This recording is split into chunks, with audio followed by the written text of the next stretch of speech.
हवामान बदलानुसार शेतीसाठी जे अवजारे लागतात त्याबाबत काय माहिती सांगतात सोळंकी मॅडम, ते ऐकूयात।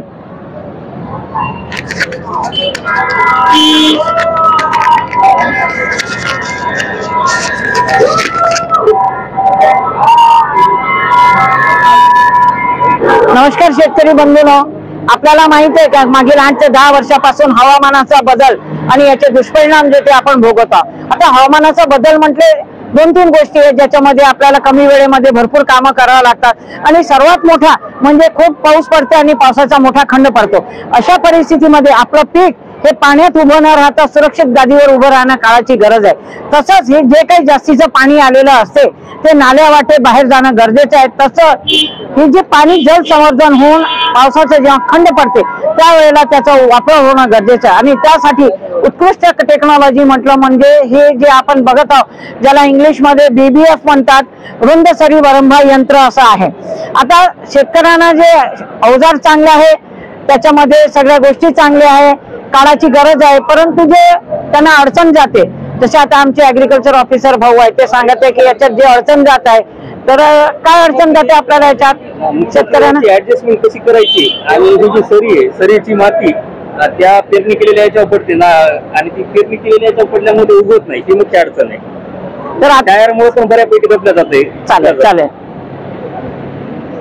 तर शेतकरी बंधूंनो आपण लक्ष द्या, आपल्याकडे BBF आहे आणि आपल्याकडे ट्रॅक्टर आहे। आता ट्रॅक्टरचे 2 चाकामधली रुंदी जी आहे ती आपण बघायची आहे। आपल्याकडे 4 ओळी किंवा 5 ओळी जो BBF आहे।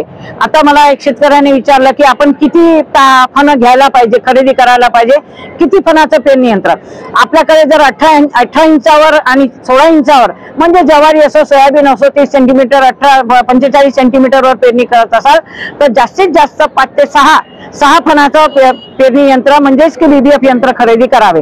जिथे 15 सेंटीमीटर असं आहे कांद्याचं आहे तिथे आपल्याला 10 ते 11 फणाचे पेरणी यंत्र घेणं गरजेचं आहे। तर आता आपण जे महत्वाचा प्रश्न होता की हवामानाच्या बदलामध्ये जास्तीचं पाणी सरळ टाके बाहेर जावा आणि संवर्धन व्हावा आणि पावसाच्या खंडामध्ये त्या पाण्याचं जीवदान म्हणून पिकाला वापरावा त्याकरिता BBF ऍडजस्टमेंट आणि सेटिंग म्हणजे काय।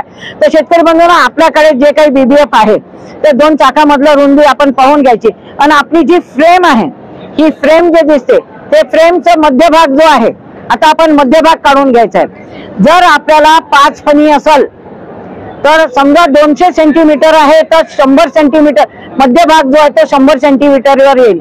आपले जर 5 फण असतील तर 5 फणला मध्यभागी 1 फण लावून टाकायचा। मध्यभागाला 1 फण लावल्यानंतर 18 इंचावर उरलेले 2 फण डाव्या बाजूला आणि 18 इंचावर उरलेले 2 फण उजव्या बाजूला असे आपले 5 फण आपल्याला मांडणी करायचे आहे।